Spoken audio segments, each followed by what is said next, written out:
Hi అండి అందరికీ welcome to our channel. ఈ రెసిపీ కలర్ చూసి రాగి పిండితో చేసిన రెసిపీ అనుకుంటున్నారా?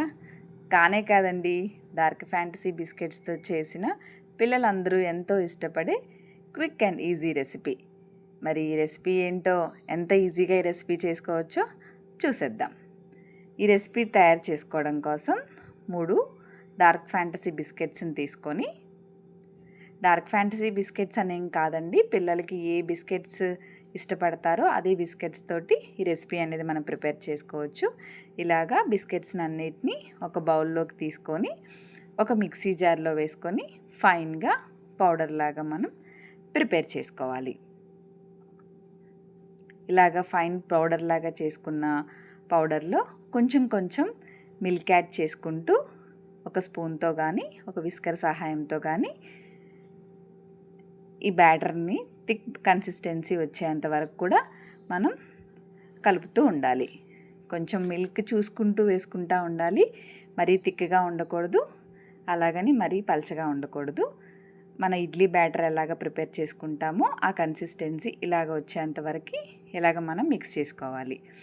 తర్వాత ఒక పునుగుల ప్లేట్ తీసుకొని, దాంట్లో పునుగుల ప్లేట్ అనే కాదండి, మన ఇంట్లో పిల్లలకి ఏ రకంగా ఇష్టపడితే అలాగా ఇడ్లీ రేకులతో కూడా, ఇడ్లీ పాత్రలో కూడా మనం ఈ రెసిపీ అనేది తయారు చేసుకోవచ్చు.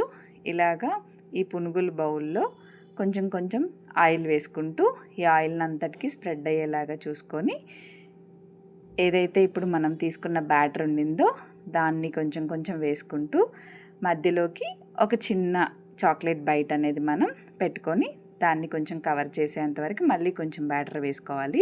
కిట్ క్యాట్ అనే కాదండి, పిల్లలకి ఏదైతే డార్క్ చాక్లెట్ ఇష్టపడతారో ఆ చాక్లెట్లే మనం మధ్యలో ఫిల్ చేసుకొని సరిపోతుంది అన్నమాట.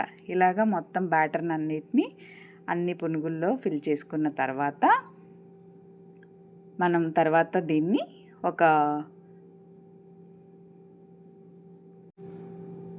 ఇలాగ మనం ఫిల్ చేసుకున్న బ్యాటర్ని మొత్తం స్టవ్ ఆన్ చేసుకొని సిమ్లో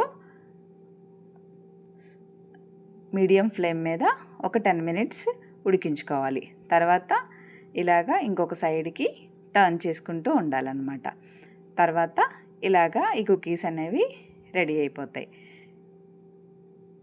ఇలాగ ప్లేట్లోకి మెల్లిమెల్లిగా సర్వ్ చేసుకుంటూ పూర్తిగా చల్లారిన తర్వాత ఒక ప్లేట్లోకి సర్వ్ చేసుకుంటే పిల్లలు స్కూల్ నుంచి రాగానే వాళ్ళకి ఇష్టపడేలాగా ఈజీగా క్విక్గా రెసిపీ అనేది రెడీ. ఈ రెసిపీ కనుక మీకు నచ్చినట్టయితే మన ఛానల్ని సబ్స్క్రైబ్ చేసుకోండి, లైక్ చేయండి. Thank you.